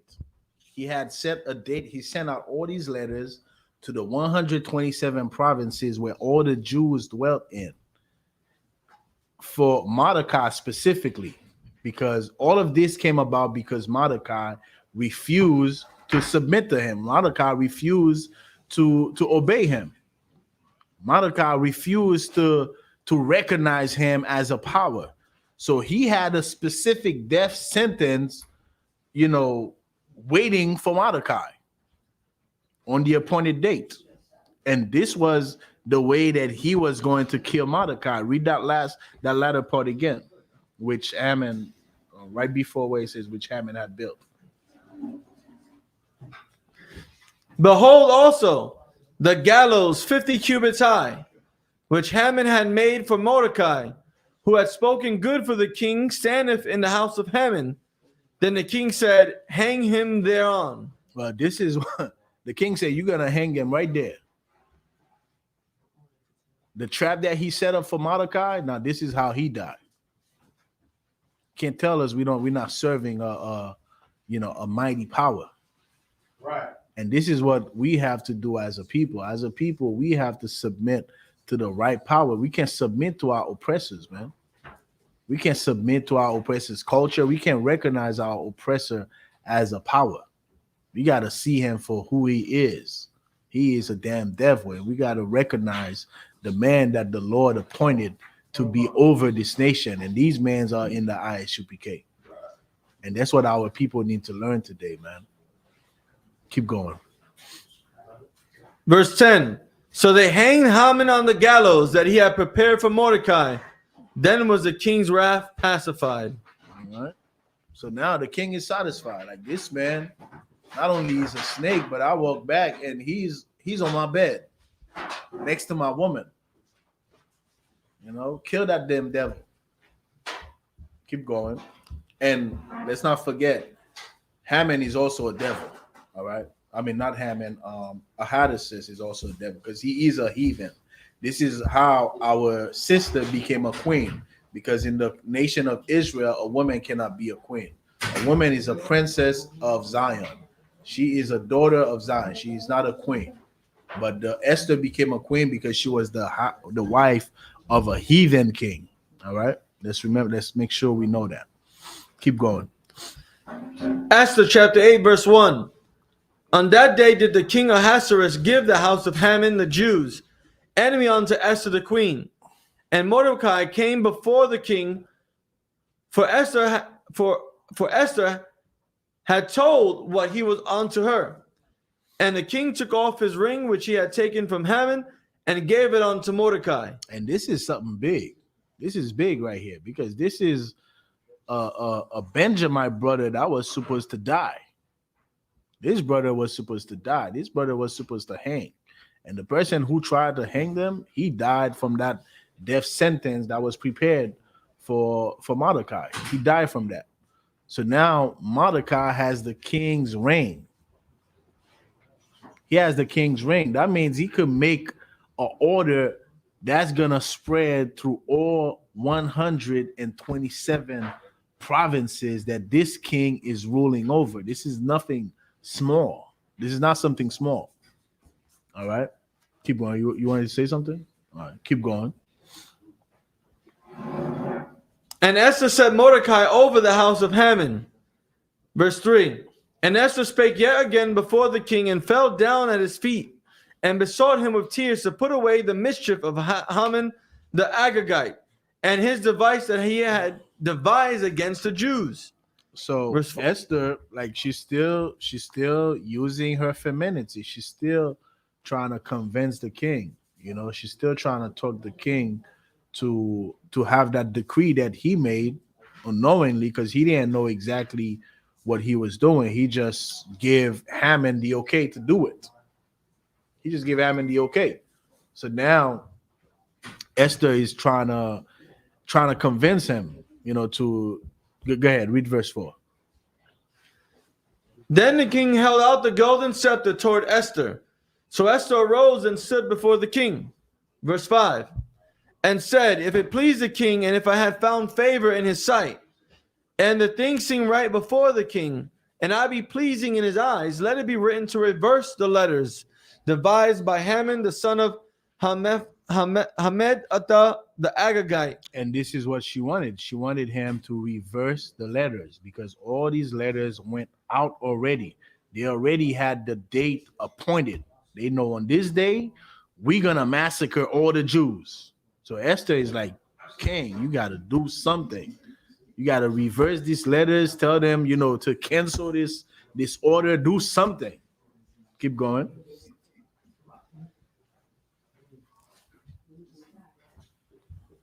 Which he wrote to destroy the Jews which are in all the king's provinces. Which that's verse 5, right? That's the end of 5. Read 7. So now this is how the king responded. Verse 7.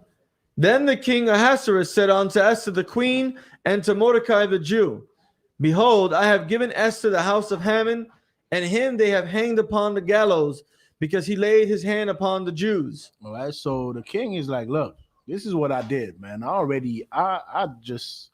handled this guy. You know, I killed him. But this thing that you're asking me to do, because remember, this is a king, and his word is already out. It's sealed with his ring that he gave to Haman, with that he gave Haman the permission to write these letters. Read verse 8. Verse 8. Write ye also for the Jews as it liketh you, in the king's name, and seal it with the king's ring. For the writing which is written in the king's name and sealed with the king's ring may no man reverse. All right, because this writing that went out, that was already sealed with my ring, that cannot be reversed. But I'm giving you the authority to do this. And this is what he did, because he couldn't reverse whatever was already written that went out already to all these 127 provinces. All right, keep going. Verse 9. Then were the king's scribes called at that time in the 3rd month, that is, the month of Sivan, on the 23rd day thereof. And it was written according to all that Mordecai commanded unto the Jews, and to the lieutenants, and the deputies, and rulers of the provinces which are from India unto Ethiopia, and 127 provinces, unto every province according 100 what? and 127 provinces, Mm-hmm. unto every province according to the writing thereof, and unto every people after their language, and to the Jews according to their writing and according to their language. Verse 10. And he wrote in the king Ahasuerus' name, and sealed it with the king's ring, and sent letters by post on horseback, and riders on mules and camels, and young dromedaries. All right, just like Haman did when he sent out these letters. Just like Haman did when he sent out all these letters to appoint a day for the destruction of the Jews. Well, Mordecai did the same thing here. He sent out the letters to all his people with the king's seal on it. So now you have to think about this. All these other nations that knows, okay, there's an appointed day to kill all the Jews. Now that Jew that Haman was trying to kill, he got the king's ring. So everybody is thinking twice about this now. Are we gonna kill the Jews? Let's get to it. Keep going. Verse 11. Wherein the king granted the Jews which were in every city to gather themselves together and to stand for their life, to destroy, to slay, and to cause to perish. So now the Jews were allowed to defend themselves. You're gonna defend, and that's what Mordecai said. We're gonna defend ourselves. We're not just gonna, be cowards and just die. These people, they have a day that they're gonna come and kill us.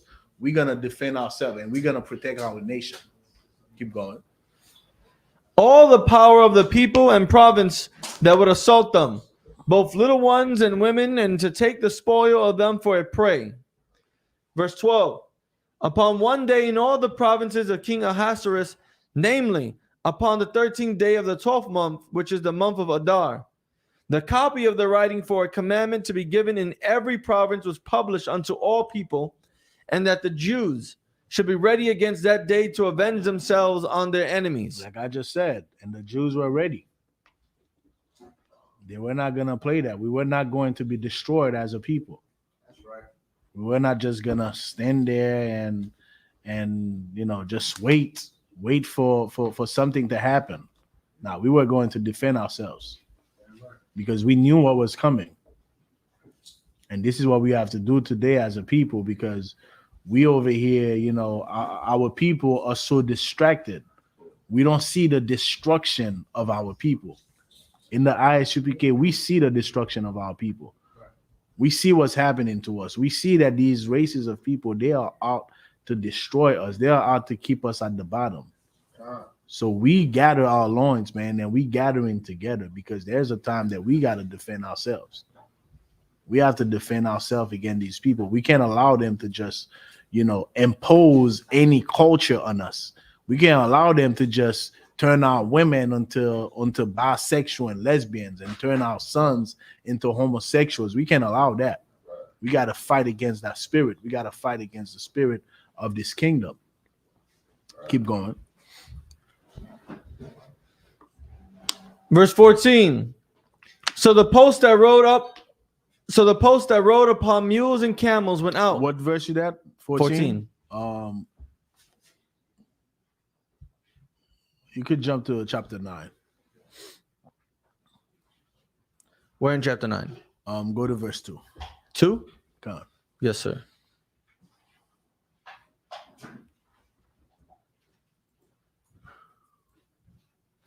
Esther chapter 9, verse 2. The Jews gathered themselves together in their cities throughout all the provinces of the king Ahasuerus to lay hand on such as sought their hurt. And no man could withstand them, for the fear of them fell upon all people. Like I said earlier, can you picture that the people you have an appointed day to kill, now the Mordecai have favor from the king and send out a whole letter with the king sealed on it. You're thinking about it twice. You're like, damn, should I still go against these people? Because it seems like the king is backing him up. Keep going.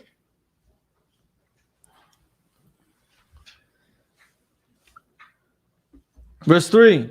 And all the rulers of the provinces and the lieutenants and the deputies and officers of the king helped the Jews, because the fear of Mordecai fell upon them. And they feared that brother, man. They feared that Jamaican brother that they had planned to kill. That Benjamin brother that they had an appointed day to kill, they feared him. And that is all because of the power of the Most High, man. Because that brother was supposed to die. That was the plan. Keep going.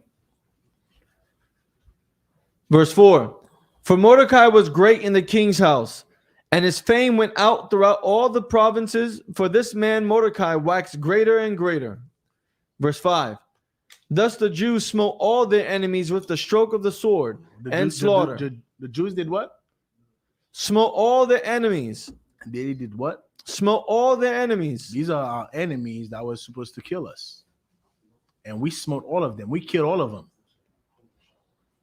because we weren't about to be eradicated as a nation. Keep going. And thus the Jews smote all their enemies with the stroke of the sword, and slaughter and destruction, and did what they would unto those that hated them. Verse And 6. those that hated us, what they had planned for us, happened to them. So when we celebrating this feast, it means something. As opposed to Valentine's Day that the whole world was celebrating yesterday, they still celebrating it today. They still eating chocolate, you know, and celebrating Aphrodite. Our holy days, our feast days mean something. You want to say something, priest? Like I was about to say, some voters, you know, a day later still going through hell because they didn't get their bread yesterday. They still going through hell, man. Brother, still going. I was on Clubhouse the other day, and this brother, Levi brother, they were asking, you know, the in the room it was two questions. What does Valentine's means to you, and what does love mean to you? Right. So I give out the whole spiel, but the brother came. He's like, you know, Valentine's don't mean nothing to me, but you know, I do it for my wife, you know, because my wife, she loves Valentine's Day, so I do everything for my wife. But for me, it just means nothing. And he had to whisper because his wife was right there. He whispered. I was like, damn, man.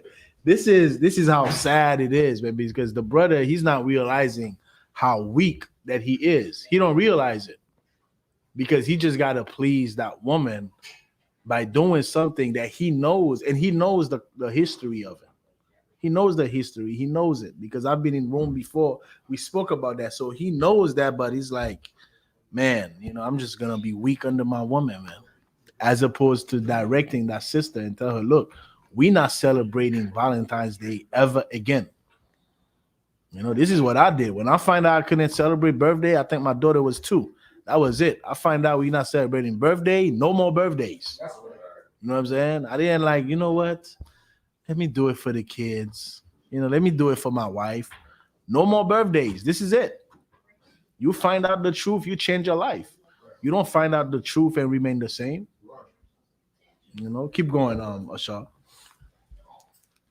Thus the Jews smote all their enemies with the stroke of the sword, and slaughter and destruction, and did what they would unto those that hated them.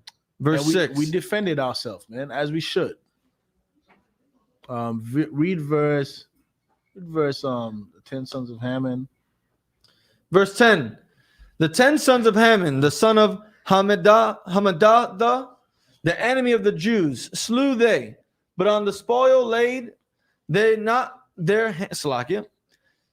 But on the spoil laid they not their hand. On verse 11. On that day, the number of those that were slain in Shushan, the palace was brought before the king. Verse 12. And the king said unto Esther the queen, the Jews have slain and destroyed 500 men in Shushan the palace, and the 10 sons of Haman. What have they done in the rest of the king's provinces? Now what is thy petition, and it shall be granted thee, or what is thy request further, and it shall be done? Verse 13. Then said Esther, if it please the king, let it be granted to the Jews which are in Shushan to do tomorrow, also according unto this day's decree, and let Haman's 10 sons be hanged upon the gallows. And when you read verse 13, it tells you, and the decree was given at Shushan, and they hang Haman's 10 sons. All right, this is what happened. They hanged him. You know, read verse 18. Verse 18. No, 17. Start at 17. Verse 17. On the 13th day of the month Adar, and on the 14th day of the same rested they, and made it a day of feasting and gladness. 18. But the Jews that were at Shushan assembled together on the 13th day thereof, and on the 14th thereof, and on the 15th day of the same they rested, and made it a day of feasting and gladness. Verse 19. Therefore the Jews of the villages that dwelt in the unwalled towns made the 14th day of the month Adar a day of gladness and feasting, and a good day, and of sending portions one to another. And this is where this feast that we are observing today came from. Right. It came from this history right here, from a Benjamite that refused to bow down to a heathen. And because of that, the heathen sought to have a conspiracy to kill the entire nation, not just Mordecai, but the entire race, the entire Jews.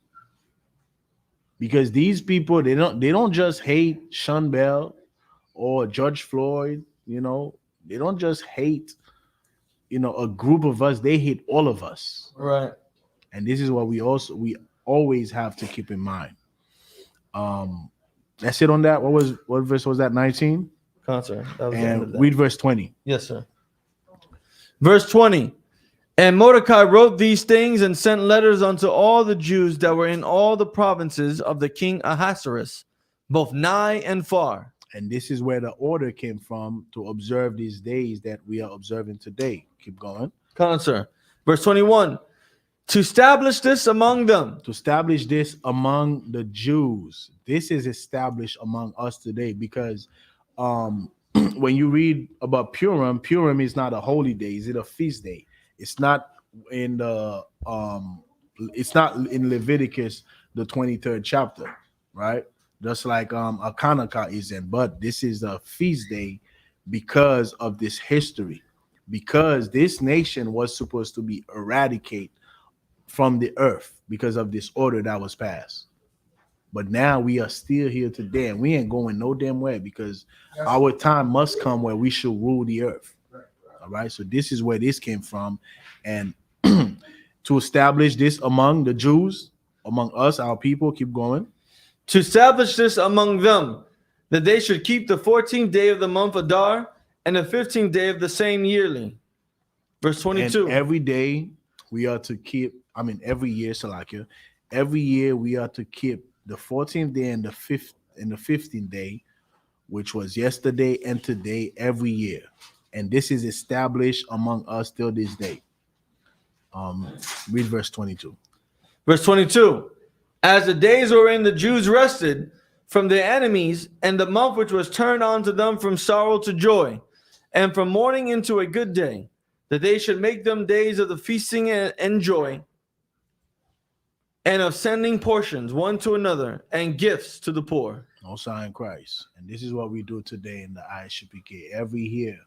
Every year we keep these feast days, not Valentine's Day, not Mother's Day, not Thanksgiving, not Christmas, but the holy days of the Bible and the feast days that our nation ought to keep every year. All right. Anybody have any questions? Go to Judith, the 5th chapter. I want to end the class with this real quick. Judith, the 5th chapter.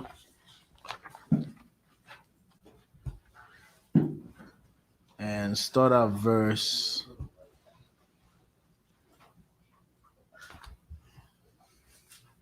You got it? Yes.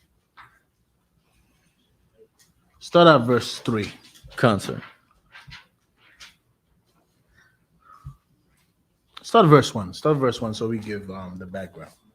I'm gonna end the class with this, right? Because this is crucial for us to understand as a people.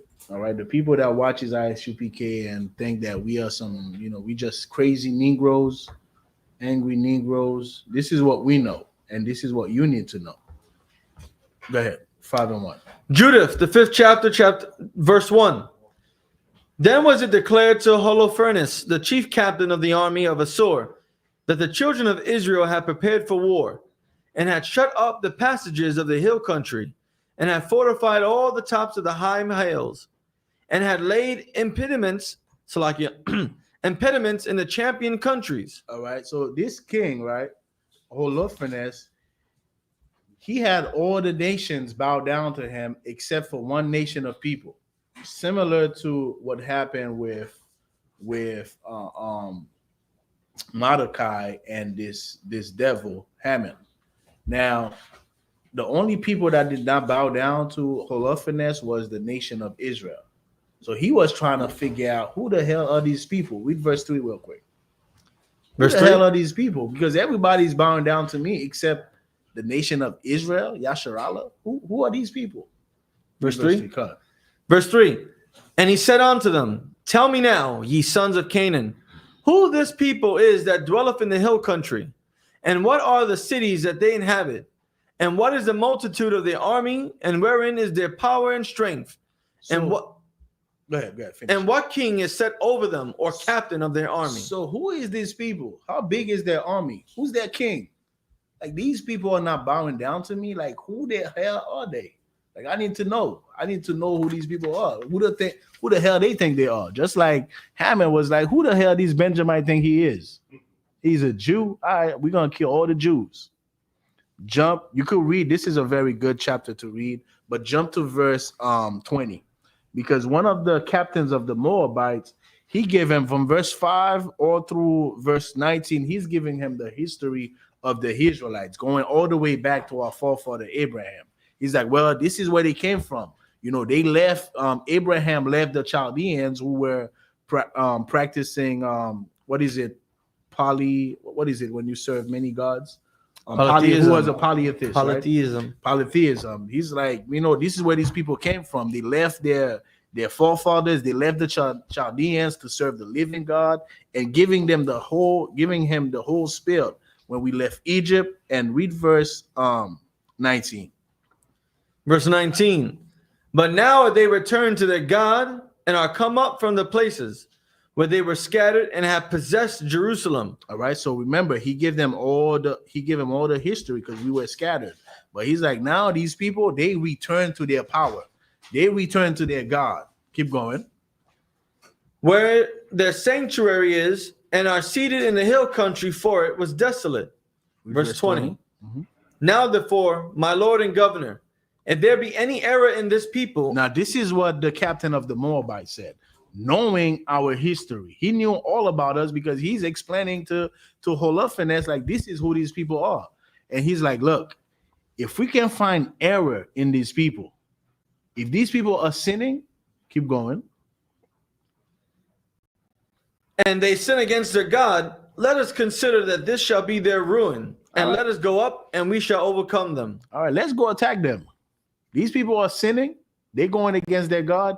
Let's go attack them. We can overtake them. Read 21. 21. But if there be no iniquity in their nation, If there be no iniquity in their nation, this is what the heathen knows about us.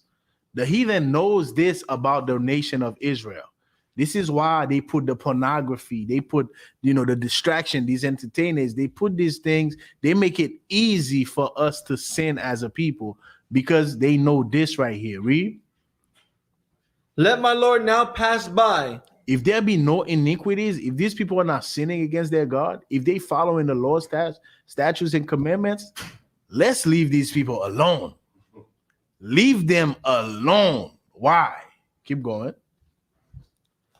Lest their Lord defend them, and their God be for them, and we become a reproach before all the world. Because the Most High God is going to defend his people, and we are going to be destroyed. With that, pass the class to Officer Shaw. Clap it up for class.